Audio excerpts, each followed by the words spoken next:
Assalamualaikum warahmatullahi wabarakatuh. Bismillahirrahmanirrahim. Alhamdulillahirabbil alamin. Allahumma shalli wa sallim wa barik ala sayyidina Muhammadin wa ala alihi wa ashabihi ajma'in, amma ba'du. Saudaraku yang kami cintai dimanapun Anda berada, semoga senantiasa dalam lindungan Allah, dimudahkan segala urusannya. Semoga selalu diberikan kesehatan zahir batin dan diangkat siapapun yang sakit, diangkat penyakitnya, disembuhkan penyakitnya. Yang punya permasalahan, semoga diselesaikan permasalahannya, baik permasalahan dunia maupun akhirat. Saudaraku sekalian, di video kali ini mari kita akan menyimak bahwasanya pemberian gelar kepada guru tua atau Habib Idrus bin Salim Al-Jufri ini berpotensi merungkapkan jabatan atau merungkapkan marwah Presiden Prabowo. Kenapa bisa seperti itu? Dan bagaimana, apa sebab-sebabnya? Mari kita simak selengkapnya penjelasan Kiai Haji Imaduddin Usman Al-Bantani. Ya, mari kita tonton sampai selesai agar tidak gagal paham. Mari. Teman-teman, pemberian gelar pahlawan kepada Habib Idrus bin Salim Al-Jufri ini berpotensi melanggar dua undang-undang sekaligus. Ini sesuai dengan penuturan menurut Kiai Haji Imaduddin Usman Al-Bantani. Lalu bagaimana jelasnya penuturan Kiai Haji Imaduddin Usman Al-Bantani tentang pemberian gelar pada Habib Idrus Al-Jufri ini bisa berpotensi melanggar dua undang-undang sekaligus? Mari kita simak bersama-sama. Tentang pencalonan pahlawan nasional, memang bangsa Indonesia yang terkenal di dalam sejarah perjuangan bangsa merupakan salah satu bangsa yang tidak pernah lepas dari perjuangan walaupun lama dijajah, tetapi dalam setiap masa selalu ada perlawanan dalam berbagai macam kesempatan. Tetapi memang sebelum tahun 1945 perjuangan itu tidak masif di seluruh wilayah tanah air, tetapi perlawanan-perlawanan yang dilakukan oleh para sultan-sultan di masing-masing daerah yang kadang-kadang daya tekannya tidak terlalu kuat karena hanya menyerang dari salah satu sisi, sementara kekuasaan VOC atau Hindia Belanda kemudian itu hampir merata di seluruh wilayah Nusantara.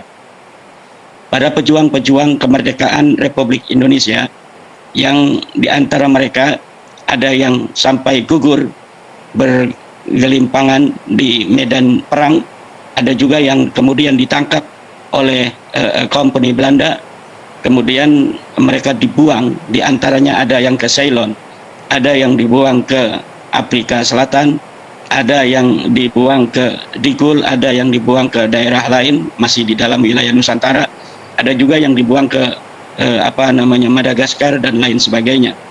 Nah, oleh karena itu pahlawan dalam hal ini adalah sebuah gelar yang paling tertinggi yang diberikan oleh seorang Presiden Republik Indonesia. Pemberiannya itu merupakan juga sebuah pertaruhan nama baik seorang presiden ketika memberikan gelar terhadap seseorang yang dianggap layak untuk menerima gelar sebagai pahlawan nasional. Karena apa? Karena pemberian gelar pahlawan bagi seorang pahlawan yang dianggap mempunyai jasa-jasa yang luar biasa. Ini di dalam bagaimana dia berjuang dalam memperjuangkan terjadinya kemerdekaan, atau bagaimana ia memperjuangkan dan mempertahankan kemerdekaan. Kemudian juga bagi tokoh-tokoh tertentu dimungkinkan apabila dia hidup bukan dalam masa perjuangan, seperti dia hidup di masa-masa kemudian setelah masa perang fisik, adalah harus mempunyai sebuah jasa yang luar biasa bagi bangsa dan negara. Dalam tata hukum kita diatur undang-undang tentang gelar pahlawan. Dalam hal ini Undang-Undang Nomor 20 Tahun 2009 yang mengatur siapa saja yang berhak untuk mendapatkan gelar sebagai pahlawan. Kemudian terkait dengan Idrus Al-Jufri, menurut saya berpotensi pemberian gelar bagi Idrus Al-Jufri ini melanggar dua undang-undang yang telah disahkan oleh DPR. Yang pertama adalah undang-undang yang tadi saya sebut, yaitu Undang-Undang Nomor 20 Tahun 2009 tentang Gelar Pahlawan Nasional. Yang kedua adalah Undang-Undang Nomor 12 Tahun 2006 tentang Warga Negara Republik Indonesia. Mengapa saya katakan bahwa berpotensi pemberian gelar terhadap Idrus Al-Jufri ini akan melanggar dua undang-undang itu? Yang pertama adalah di dalam Undang-Undang Nomor 20 Tahun 2009 tentang gelar pahlawan ini, gelar pahlawan hanya diberikan kepada dia yang telah berjuang di dalam perjuangan fisik, di dalam memperjuangkan terjadinya kemerdekaan Republik Indonesia. Dan Idrus bin Salim ini, Al-Jufri, beliau datang ke Nusantara yang waktu itu masih bernama Hindia Belanda tahun 1922 pada umur 30 tahun. Di situ seharusnya jika ia adalah seorang yang berjiwa kebangsaan anti penjajah, dia akan langsung bergabung dengan bangsa Indonesia lainnya untuk mengusir penjajah. Tetapi tidak ada satu data pun dari sejak 1922 di mana Idrus Al-Jufri itu datang ke Indonesia ini untuk bergabung dengan para tokoh-tokoh nasional dalam mengusir penjajah. Tidak ada sama sekali data itu. Maka mengenai jasa besar, orang yang berjasa besar dalam bidang lainnya walaupun tanpa adanya jasa perlawanan fisik melawan penjajah, itu hanya diberikan kepada mereka yang hidup setelah masa-masa penjajahan. Tetapi apabila dia hidup dalam masa penjajahan, maka perjuangan yang dibutuhkan pada saat itu hanyalah perjuangan fisik melawan penjajah atau perjuangan politik untuk mengusir penjajah. Seperti Soekarno dan Hatta, Syahrir, dan lain sebagainya. Mereka tidak ada satu data pun terjun ke medan perang. Tetapi beliau-beliau ini mengusahakan bagaimana secara politik dapat memerdekakan bangsa Indonesia. Tetapi Salim atau Idrus Al-Jufri ini tidak ada data bahwa beliau ikut serta di dalam bagaimana memperjuangkan kemerdekaan Indonesia, baik secara fisik maupun politik.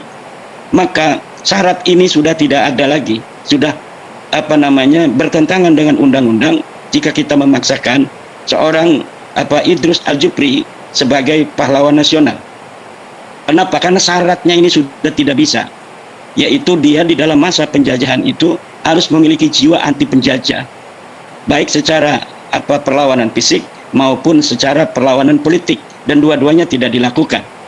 Nah, yang kemudian apa yang saya katakan tentang Undang-Undang Nomor 12 Tahun 2006 tentang Warga Negara, pengesahan beliau sebagai WNI yang dilakukan oleh Kementerian Hukum dan HAM yang kemarin tahun 2024 itu diberikan kepada Idrus Al-Jufri, ini berpotensi melanggar undang-undang tersebut, di mana di dalam undang-undang itu seorang WNI adalah dia yang lahir di tanah Indonesia ini.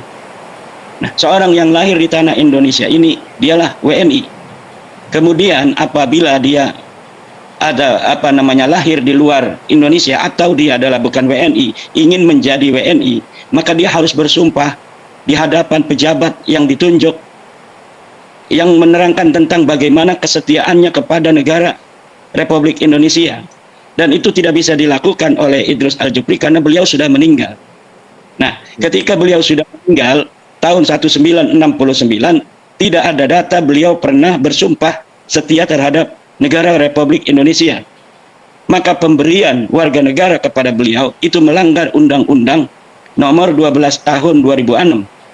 Dan ini harus diusut siapa pejabat dari Kemenkumham, apakah dia seorang menteri, apakah dia pejabat eselon yang telah memberikan hak atau status warga negara bagi Idrus Al-Jufri, sementara dalam undang-undangnya tidak bisa yang demikian itu diberikan kepada sosok seperti Idrus Al-Jufri. Memang Presiden dalam Undang-Undang Warga Negara tahun 2006 tersebut itu bisa memberikan status warga negara kepada seseorang yang dianggap berjasa. Tetapi seseorang itu harus masih hidup. Orang yang sudah wafat seperti Idrus Al-Jupri, betapapun menurut pengikutnya dia berjasa besar, tapi jasanya itu harus bersifat nasional, dirasakan oleh seluruh lapisan bangsa Indonesia. Dan ini saya kira akan berpotensi merungkatkan marwah Presiden Republik Indonesia apabila beliau Idrus Al-Jupri ini dipaksakan oleh pendukungnya untuk dijadikan sebagai pahlawan. Dan perlu diketahui bahwa pengusulan Idrus Al-Jupri sebagai pahlawan nasional ini bukan pada tahun 2025 saja, tetapi sejak tahun 2006 ini beliau sudah diusulkan. Kenapa kemudian beliau ini tidak berhasil? Karena memang syarat utama itu TP2GP itu telah tahu bahwa memang beliau betapapun menurut para pengikutnya adalah mempunyai jasa besar, tetapi tidak definitif untuk dijadikan sebagai pahlawan nasional, sebagai gelar tertinggi yang diberikan oleh seorang Presiden Republik Indonesia. Dan saya khawatir bahwa di sini ada sebuah grand design agar bisa mempermasalahkan Bapak Prabowo Presiden kita, karena memang yang berhak untuk memberikan gelar pahlawan adalah Bapak Presiden. Jangan-jangan ketika ini sudah diberikan gelar, kemudian akan ada musuh-musuh politik daripada Presiden Prabowo yang akan mempermasalahkan ini karena melanggar undang-undang, dan ini bisa berpotensi Bapak Prabowo bisa diimpeach oleh oleh parlemen. Nah, dan hal-hal yang demikian ini juga saya kira harus dipikirkan. Jadi Menteri Sosial ini saya khawatir daripada pernyataan Bapak Menteri Sosial Gus Ipul, di mana dalam narasinya ketika konferensi pers bahwa pemberian gelar nasional pahlawan nasional tahun ini bersifat merangkul, mikul dhuwur, mendem jero. Artinya kesalahan-kesalahan itu diabaikan demi merangkul sesuatu yang dianggapnya akan membawa persatuan. Dan saya kira gelar pahlawan tidak boleh digadaikan hanya oleh alasan-alasan klise seperti itu. Gelar pahlawan nasional adalah gelar tertinggi yang diberikan oleh seorang presiden, di mana gelar tersebut bukan gelar sembarangan.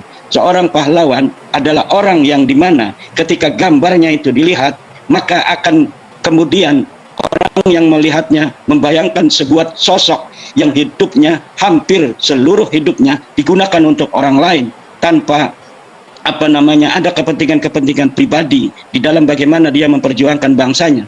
Harus menjadi inspirasi bagi pemuda-pemuda kita untuk dapat melakukan hal yang sama dalam hidupnya seperti pahlawan yang ada di tembok-tembok itu.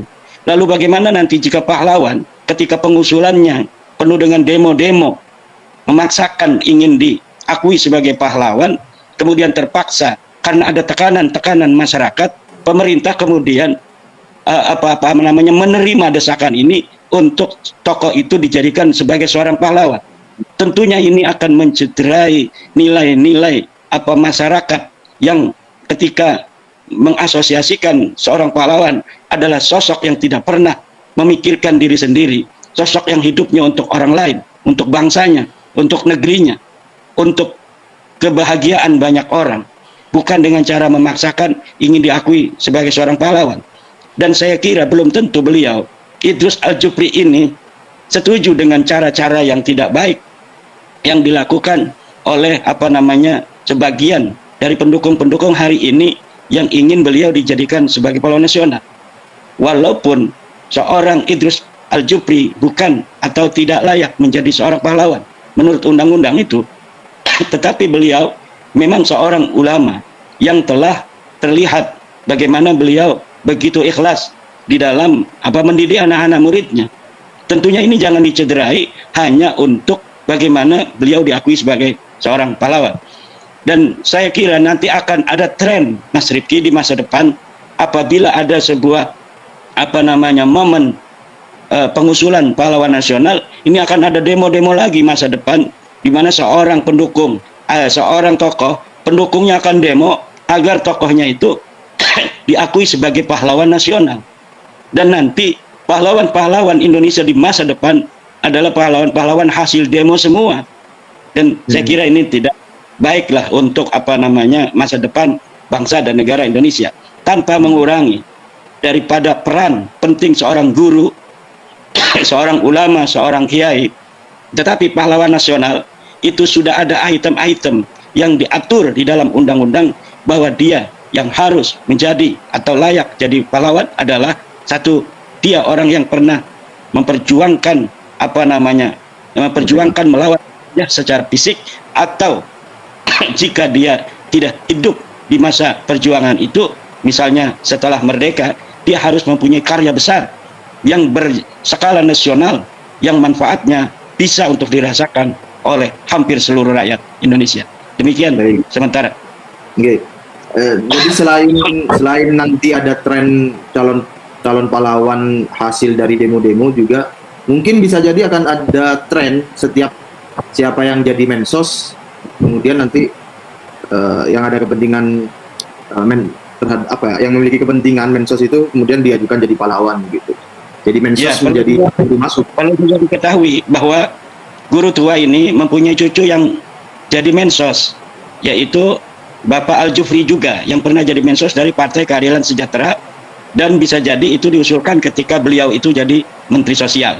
Dan saya kira ini tidak jadi sebuah ekosistem yang kurang baik terhadap bagaimana dan siapa yang layak untuk jadi seorang pahlawan di masa yang akan datang. Baik. Dan ini ya Imat, pengajuannya itu kalau tidak salah sudah 2 atau 3 kali gitu, dan selalu tidak lolos nampaknya. Itu kira-kira apa? Sejak 2006 itu sudah diusulkan, tapi kemudian tidak jadi karena memang kurang syarat itu. Dan saya kira akan seperti itu terus apabila TP2GP itu konsisten seperti tim-tim pemberi gelar pahlawan seperti yang kemarin-kemarin, tokoh-tokoh yang luar biasa integritasnya seperti Anhar Gonggong, Hasan Wirayuda dan lain sebagainya. Tidak akan bisa orang-orang yang dianggap tidak layak secara undang-undang untuk dijadikan pahlawan nasional tidak mungkin bisa diangkat sebagai pahlawan nasional. Demikian. Ya. Oke, sahabat-saudaraku sekalian, terima kasih yang sudah menonton sampai selesai. Semoga bisa bermanfaat video yang kami sajikan ini. Dan mari kita doakan siapapun para pemangku jabatan kekuasaan di negeri ini, semoga senantiasa dilindungi oleh Allah dari usaha-usaha makar, usaha-usaha yang tidak bertanggung jawab, usaha yang ingin menggulingkan kekuasaan untuk mengambil alih kekayaan atau mengambil alih negeri ini ya. Semoga Allah senantiasa menjaga negeri kita Nusantara ini dari orang-orang yang tidak bertanggung jawab ya. Semoga para pemangku jabatan juga tidak gerusa-gerusu dalam mengambil sikap, dalam menentukan kebijakan ya. Terlebih lagi masalah guru tua ini ya. Guru tua ini Habib Idrus bin Salim Al-Jufri harus dikaji kembali karena sudah berulang kali ditolak pengajuan gelar pahlawan untuk beliau ini. Mungkin benar seperti apa yang disampaikan Kiai Imat, beliau memang ada jasa di negeri ini. Namun jasanya ini apakah sesuai dengan pemberian gelar pahlawan? Karena juga kita tahu ya teman-teman bahwa para kiai, para ulama, orang-orang yang berjasa di negeri ini yang seperti Habib Idrus bin Salim ini ribuan ya, di setiap desa, di setiap pelosok daerah itu pasti ada. Mari kita lihat dimanapun ada jutaan, ribuan, jutaan pondok-pondok pesantren dari dulu yang selalu membimbing masyarakat, membimbing bangsa Nusantara ini ya, generasi muda Nusantara ini ya dibimbing ke arah yang benar, namun tanpa ada imbal jasa sama sekali ya.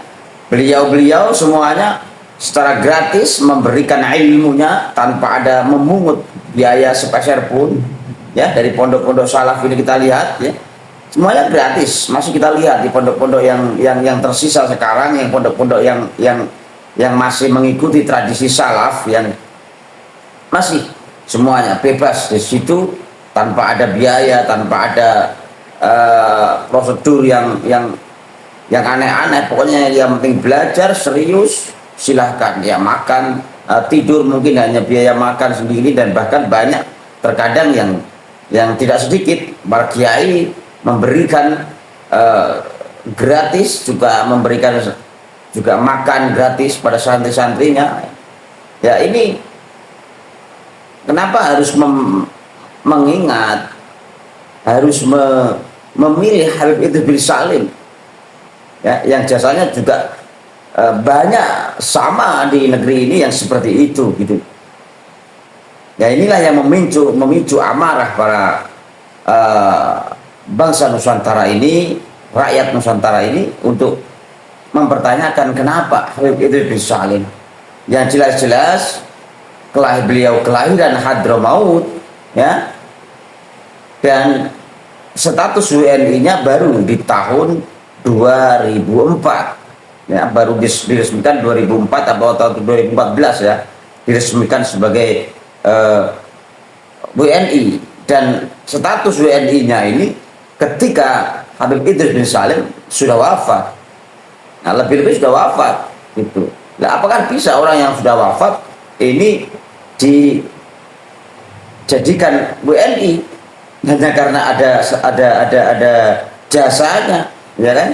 Dan jasa beliau ini juga hanya di daerah Palu, ya, terus terang, ya, di daerah Sulawesi, ya, tidak secara nasional.